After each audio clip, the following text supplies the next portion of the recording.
I was born up north Chicago, but I was raised on the south side. A lot of Chicago rappers and artists, they like to talk about the violence and all the bad parts about being in Chicago and stuff. On my album, I got a song, Nappy Headed, and I was like on some singing stuff, telling everybody about the bad things that come with it too, because you know, it ain't all what people try to make it out to be. Like you miss a tough guy, but don't forget about the repercussions.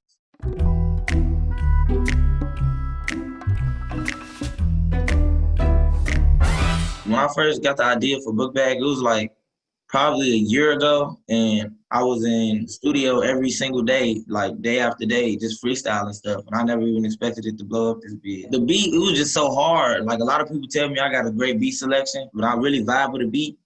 I get a different feeling from it than other beats, and I just start rolling it. I don't have to think too much on what I'm saying and stuff.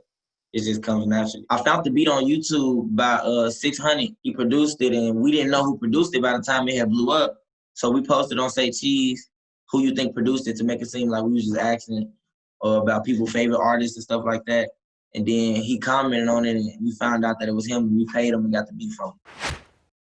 I don't got a pencil or pen in this book bag. Add like 10 to the clip because it look bad. Don't give a fuck if you pissed, nigga, get mad. Or you can bitch and get killed with your bitch ass. I was like more of the class clown. I just go to school basically to hang out with people. In that verse, like I don't got a pencil or pen in this book bag, I was basically, you know, saying I'm walking around with a book bag and this, you know, yeah.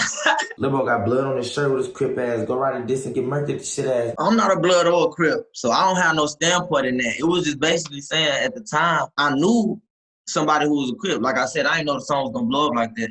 And he'd be talking tough as hell, so it was basically like a little slug to him. Like, he a Crip, but he finna have blood on his shirt, and you know, them the ops. Bitch, I'm a star. I might burst with my stiff ass. Hop out the car like, who want it? Who with that? I feel like I'm a star in the music game because I set myself aside from everybody else. Like, when it comes to versatility, one song I could do straight hardcore rap. One song I could do the melodic stuff. One song I could mix it up. Like, you would never tell with me. It's just like rolling the dice. My dad was a rapper before, like, I even was thought about type stuff. He always be rapping to me as a young, and I listen to his lyrics, and I try to challenge myself to be better than him. So that's who I feel like my competition is, like when it comes to me leveling up. When I was younger and I'd be rapping and stuff, he'd be telling me to like, make sure you got a backup plan and shit like this. And I'll be trying to rap to him and shit. He won't really just be listening a lot of the time. But sometimes he would, and that's the times, you know, I would cherish and I'd be like, okay, he fucking with it. But I felt as if I wasn't good enough for his time. I was wasting his time trying to rap to him.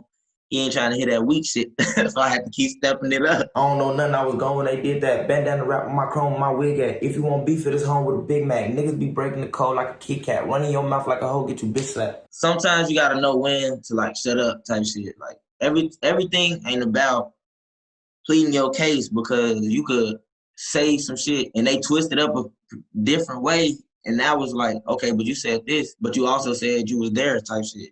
Within the midst of trying to explain yourself that you didn't do it. So it'll be like, it's best to just keep your mouth shut. I can too tough, get your bitch wrapped up. I can make 4 blunts out of a bitch like her. I'm rolling backwards. What the fuck is a Dutch? My coupe automatic, like fuck is a clutch. I wasn't trying to like say I never smoked the Dutch, but at that point, it was just like, you know, I need a lot of weed to get high, you know, like I need to be able to fill up a whole backwood because the Dutch ain't gonna be able to hold enough for me. Like, to be honest, it didn't never really just matter what kind of Rillos we rolled up in. Like, after the song dropped, I'll be smoking a Swisher or something, and the nigga be like, bro, I thought you said what a backwoods or some shit like that. And you still rock a pack son, boy, you a bum. Could've bought a new gun, but I spent on my charm. I get cheese by the pound, this is not Parmesan. When Book Bag first started even blowing up, I don't even think it hit 1 million yet. And I was just like, yeah, now I gotta live up to what I'm saying in these lyrics. And the reason I said it in the first place was just to be on some flexing shit, you know, like I was really just now at that time when I was writing Book Bag, just now getting my first designer because I had a job. I wasn't even popping yet. I was working and saving my money up and shit, helping on the rent. Then I used that money to get like a little MCM belt or whatever and just be flexing on my peers.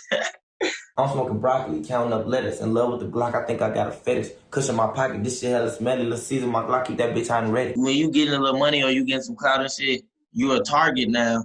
So I have to watch how I move, and that's why, like I said earlier, I'll be carrying around a little man purse with the gun in it because if it was ever to go down or a nigga was ever to just catch me lacking, I just have to be ready to be on defense. At the same time, I'm not going out there fuck with nobody. It's just, you know, in the back of your head, you always gotta have that thought that right now could be my last moment. Right now, these people in this car over here across the street might not just be chilling like you think they is. They could be plotting on you. So that's why I always be so worried about everything that I see, or I be so cautious about how I move. And everybody be asking me like that I be around. They be like, why you think everybody out to get you? Why you think this? Why you think that? Why you move like this? I just be like, cause they is. Like shit, you can't trust nobody, even your closest homies. It's finna be summer. Go pull out the shirts and go pull out the shovels and water the dirt. Pull out the shirts for the RIPs. We finna put niggas on shirts. Pull out the shovels to bury these niggas.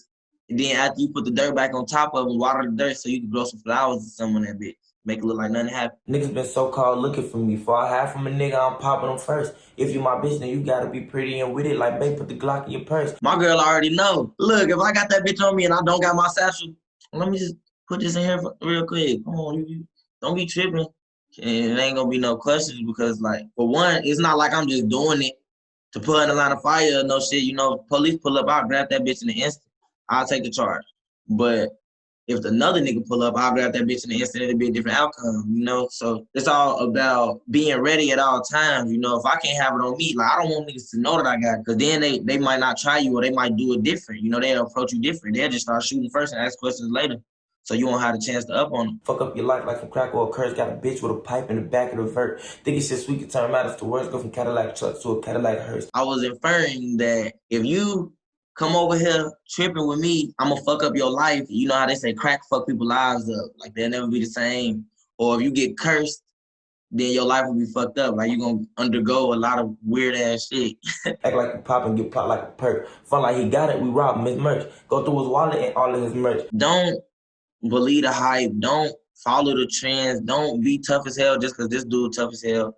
Or if you is tough as hell, don't overdo it. You know, like, if you tough, that's cool, but don't just be out here fucking with people, and don't be, that ain't all you gotta rap about. You could also rap about the benefits of just chilling and working and perfecting your craft. Or you can rap about the repercussions of acting like a fucking, basically an idiot. I'm gonna just say it, because only an imbecile would be out here robbing niggas and doing all type of shit like that when you know for a fact that you have a talent, you have a gift that you can use to make money. So why would you take somebody else's hard-earned money?